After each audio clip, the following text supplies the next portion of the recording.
ശബരിമലയിലെ സ്വർണ്ണപ്പാളി കേസുമായി ബന്ധപ്പെട്ട് പല അറസ്റ്റുകൾ നടന്നിട്ടുണ്ട്. പക്ഷേ ആ അറസ്റ്റുകൾ നടന്നു എന്ന് പറയുമ്പോഴും കൃത്യമായി തന്നെ ആ സ്വർണ്ണപ്പാളി, ആ സ്വർണം എവിടെയാണെന്ന് കണ്ടെത്താൻ അന്വേഷണ സംഘത്തിന് കഴിഞ്ഞിട്ടില്ല. അതിന്റെ പശ്ചാത്തലത്തിലാണ് ഇപ്പോൾ രമേശ് ചെന്നിത്തല അടക്കമുള്ളവരിൽ നിന്ന് വിവരങ്ങൾ തേടുന്നു, മൊഴിയെടുക്കുന്നു. അദ്ദേഹത്തിന്റെ മൊഴി തന്നെ ഇപ്പോൾ എടുത്തിട്ടുണ്ടല്ലോ. ഇനി ഈ അന്വേഷണം ആ പ്രതികളിലേക്ക് എത്താൻ കഴിയുമോ?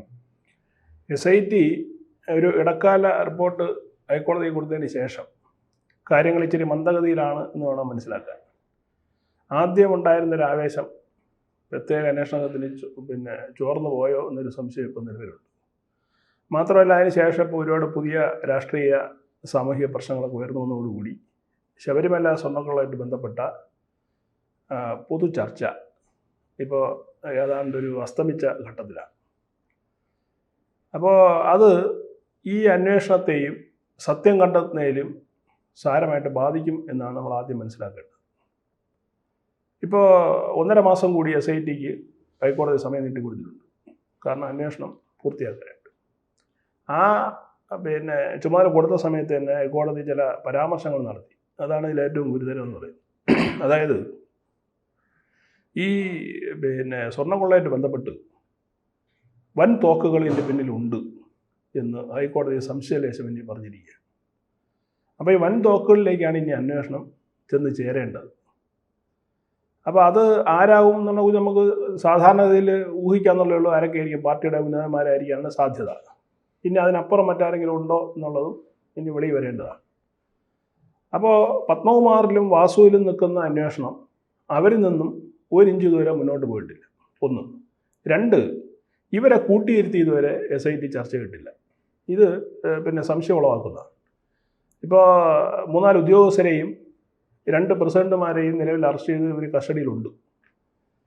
അപ്പോൾ ഇതിൻ്റെ സാധാരണഗതിയിൽ അന്വേഷണത്തിൻ്റെ ഒരു രീതി എന്ന് പറയുന്നത് ഇതിൽ ബന്ധപ്പെട്ടവരെയൊക്കെ കൂട്ടിയിരുത്തി ചോദ്യം ചെയ്യുമ്പോഴാണ് കൂടുതൽ വിവരങ്ങൾ കിട്ടുന്നത്. ഇവർ നേരത്തെ പറഞ്ഞിരുന്നെങ്കിലും കളവുണ്ടോ എന്നൊക്കെ തിരിച്ചറിയപ്പെടുന്ന കൂട്ടിയിരുത്തി ചോദ്യം ചെയ്യുമ്പോഴാണ്. അത് ഇതുവരെ SIT ചെയ്യാൻ കൂട്ടാക്കിയിട്ടില്ല എന്നുള്ളതാണ്. എല്ലാ കാര്യങ്ങളും SIT എടുത്ത് ഇങ്ങനെ ചെയ്യുന്ന ഹൈക്കോടതിക്ക് പറയാൻ കഴിയില്ല. പോലീസിൻ്റെ ഒരു അന്വേഷണ രീതിയുണ്ട്. അന്വേഷണ രീതിയിലാണ് അവരൊക്കെ ചെയ്യേണ്ടത്. ഏതെങ്കിലും തരത്തിലുള്ള സമ്മർദ്ദം ഇപ്പോൾ പ്രതിപക്ഷം അടക്കം ആരോപിക്കുന്നുണ്ട്. SITക്ക് മേൽ സമ്മർദ്ദം വന്നിട്ടുണ്ടോ എന്നുള്ളൊരു സംശയം നിലവിലുണ്ട്.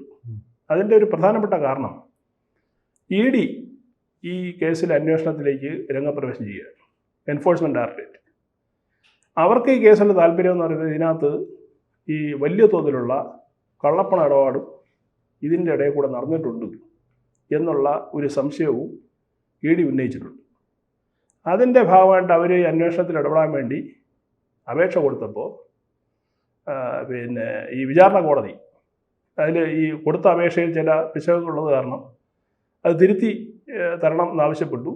അല്ല, നിങ്ങൾക്ക് ഇതിനുള്ള ചുമതല തരാൻ കഴിയില്ല എന്ന് പറഞ്ഞപ്പോൾ ഹൈക്കോടതിയിൽ ED പോവുകയും ഹൈക്കോടതി ഈ പറഞ്ഞ കാര്യങ്ങളെല്ലാം പരാമർശിച്ചിട്ട് വീണ്ടും ഒരു ഫ്രഷ് ആപ്ലിക്കേഷൻ കീഴ്ക്കോടതിയിൽ കൊടുക്കാൻ ആവശ്യപ്പെട്ടിട്ടുണ്ട്. പക്ഷേ രസകര അടുത്ത ദിവസങ്ങളിൽ അത് വരും എന്നാണ് കരുതുന്നത്. പക്ഷേ രസകരമായ സംഭവം എന്ന് പറയുന്നത് ഈ EDയുടെ അന്വേഷണത്തെ SIT തടസ്സപ്പെടുത്താൻ തീരുമാനിച്ചിരിക്കുകയാണ്.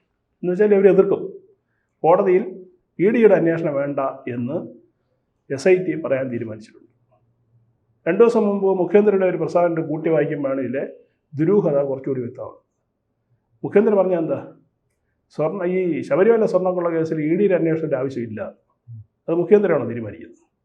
ഇത് ഹൈക്കോടതിയുടെ ദേവസ്വം ബെഞ്ചിൻ്റെ നേതൃത്വത്തിൽ നടക്കുന്ന, ഡിവിഷൻ ബെഞ്ചിൻ്റെ നേതൃത്വത്തിൽ നടക്കുന്ന ഒരു അന്വേഷണമാണ്. അവിടെ ഈ കൂടുതൽ കള്ളപ്പണ ഇടപാടുകൾ വന്നിട്ടുണ്ട്, ഇതിന് അന്തർദേശീയ ലെവലുണ്ടെന്നൊക്കെ ആക്ഷേപിക്കുന്നത്. അതാണ് ഈ രമേശ് ചെന്നിത്തലയിൽ നിന്ന് മൊഴി ശേഖരിക്കുന്നത്. ഇതിൽ ഒരു അന്താരാഷ്ട്ര സംഘമുണ്ട്. ആ അന്താരാഷ്ട്ര സംഘമാണ് ഈ സ്വർണം വാങ്ങിയതെന്നും ഈ അയ്യപ്പന്റെ സ്വർണം പുറം രാജ്യങ്ങളിൽ എത്തിച്ച് വിറ്റു എന്നാണ് അദ്ദേഹം പറയുന്നത്. അദ്ദേഹത്തിനോട് ഒരു വ്യവസായി പറഞ്ഞു എന്നാണ്. അതുകൊണ്ടാണല്ലോ ഈ അന്തർദേശീയ മാനങ്ങൾ ഉള്ളത് കൊണ്ടായിരിക്കുമല്ലോ സ്വാഭാവികമായിട്ട് ED ഇതിൽ അന്വേഷിക്കണം എന്ന് അവർ ആവശ്യപ്പെട്ടുകൊണ്ടാണ്. അതിനെ SITയും മുഖ്യമന്ത്രിയും ഒരുപോലെ എതിർക്കുകയാണ്. ഈ അവസരത്തിൽ നമ്മൾ മറ്റൊരു കാര്യം ഓർക്കേണ്ടത്, ഈ SIT രൂപീകരിക്കുന്ന സമയത്ത് മുൻ DGP TP സെൻകുമാർ ഒരു പ്രസ്താവന നടത്തി. നിലവിൽ ഉള്ള ഈ SITയുടെ സംഘത്തലവൻ അദ്ദേഹത്തിൻ്റെ ഇൻറ്റഗ്രിറ്റിയെ അദ്ദേഹം ചോദ്യം ചെയ്തിട്ടുണ്ട്. കാരണം ഈ കേസിൽ ഏതെങ്കിലും തരത്തിലുള്ള അട്ടിമറിക്കുള്ള സാധ്യത ഉണ്ടാകും എന്ന് തുടക്കത്തിൽ തന്നെ പഴയ DGP TP സെൻകുമാർ സൂചിപ്പിച്ചിരുന്നു. അത് അദ്ദേഹം ദീർഘകാലം പോലീസിനകത്ത് ജൂനിയറായിട്ട് ഇദ്ദേഹം ജോലി ചെയ്തുകൊണ്ടുള്ള അറിവിൻ്റെ അടിസ്ഥാനത്തിലായിരിക്കും.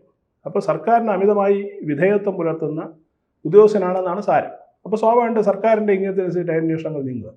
ഇതിലിപ്പോൾ ഈ അട്ടിമറിക്കാൻ കഴിയാത്തത് ഹൈക്കോടതി എന്ന് പറയുന്ന ഒരു സംഭവങ്ങളുടെ മുന്നിൽ നിൽക്കുന്നതുകൊണ്ട് മാത്രമാണ്. ഇതിനിടയിലാണ് രമേശ് ചെന്നിത്തല വളരെ ഗുരുതരമായ ഒരു ആരോപണം ഉന്നയിക്കുന്നത്. അദ്ദേഹം പറയുന്നത് 500 കോടി രൂപയുടെ അല്ലേ 500 കോടി രൂപയുടെ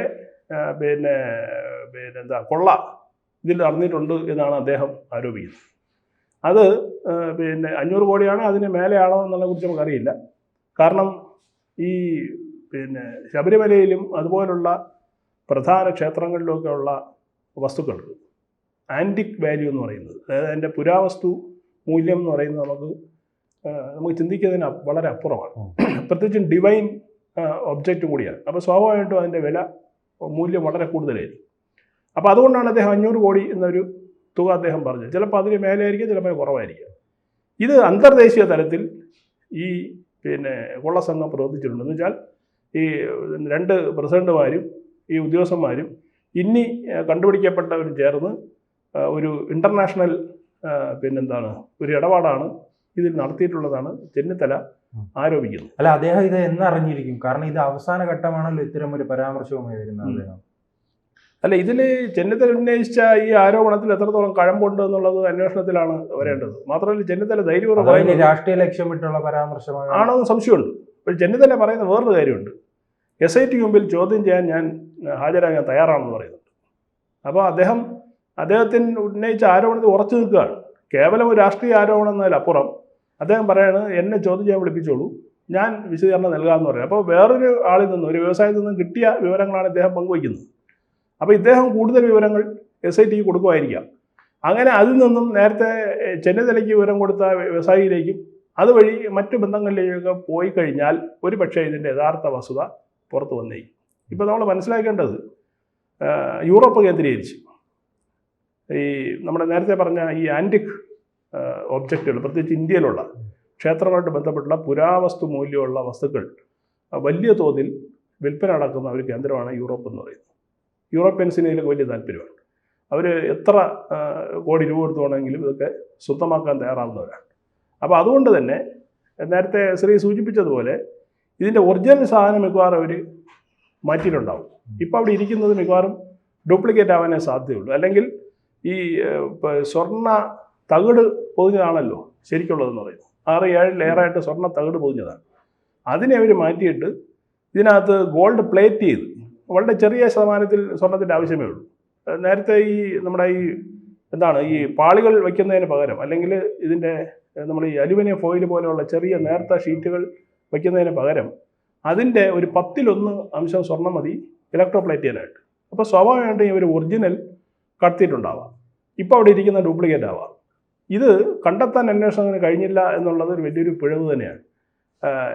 ഏതാണ് ഒറിജിനൽ, ഏതാണ് ഡ്യൂപ്ലിക്കേറ്റ് എന്ന് ഇതുവരെ തിരിച്ചറിയാൻ കഴിഞ്ഞിട്ടില്ല. അതിന് വരും ദിവസങ്ങളിൽ ചിലപ്പോൾ അത് അന്വേഷിച്ച് കണ്ടെത്തിക്കൂടായില്ല. എന്നിരുന്നാലും ചെന്നിത്തല ഉന്നയിക്കുന്ന, അതായത് സീനിയർ നേതാവാണ് അദ്ദേഹം, മുൻ ആഭ്യന്തരമന്ത്രിയാണ്, വെറുതെ ഒരു വിടുപായത്വം അദ്ദേഹം പറയുമെന്ന് ഞാൻ കരുതുന്നില്ല. സ്വാഭാവികമായിട്ട് എന്തെങ്കിലും കഴമ്പുണ്ടാവാനുള്ള സാധ്യതയുണ്ട്. അങ്ങനെയാണ് എങ്കിൽ ഇത് ഹൈക്കോടതി ശ്രദ്ധയിൽപ്പെടും.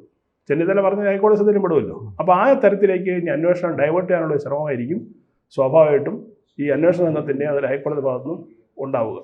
ഇതിൻ്റെ സത്യം വെളിയിൽ വരുമ്പോൾ ഒരുപക്ഷെ നമ്മൾ മലയാളികൾ ഞെട്ടാനുള്ള സാധ്യതയുണ്ട്. അതായത് ചില ഉദ്യോഗസ്ഥരും ചില CPM നേതാക്കളും ദേവസ്വം ബോർഡ് പ്രസിഡന്റുമാരും ചേർന്നിട്ട് നമ്മൾ ചിന്തിക്കുന്നതിനപ്പുറമുള്ള വലിയൊരു കൊള്ളയിലേക്കാണോ ഇത് പോയതെന്നൊരു സംശയം പൊതുവിലുണ്ട് എന്നുള്ളതാണ് വാസ്തവം. കൂടുതൽ വാർത്തകളും വിശേഷങ്ങളും നിങ്ങളിലേക്ക് എത്താൻ ABC മലയാളം സബ്സ്ക്രൈബ് ചെയ്യുക, ബെൽ ബട്ടണും അമർത്തുക.